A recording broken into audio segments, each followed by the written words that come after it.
Fresher म्हणून एक गोष्ट जी तुम्हाला कुठेतरी आवडणार नाहीये, पण जी खरी रिअलिटी ती मी तुम्हाला सांगणार आहे. बऱ्याच फ्रेशर्सचं असं एक्सपेक्टेशन असते की मला माझा पहिला जॉबच हा वर्क फ्रॉम होम मोडमध्ये मिळाला पाहिजे.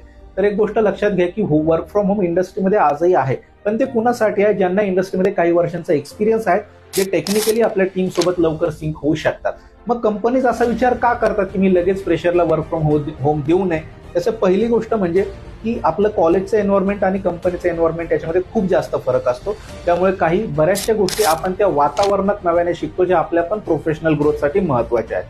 दुसरी गोष्ट, आपण एक ऑफिसमध्ये जेव्हा एखाद्या फ्रेशर म्हणून जॉईन होतो, तर टेक्निकल गोष्टींसाठी आपल्याला आपल्या सिनियर्सची कुठेतरी बऱ्याच प्रमाणात सुरुवातीला मदत घ्यायलाच लागते. ती आपल्याला ऑफिसमध्ये इझिली अवेलेबल होते. बाकीचे जे काही कॉर्पोरेट इटिकेट्स, मॅनर्स आहेत, बेसिक ज्या गोष्टी आहेत, त्या कुठेतरी वर्क फ्रॉम होम मोडमधनं शिकणं एवढं जास्त इफेक्टिव्ह होत नाही असं कंपनीजला वाटतं. मग असं आहे का की मी एकदा जॉईन केलं तर मला कधीच वर्क फ्रॉम होम भेटणार नाही? असं नाही.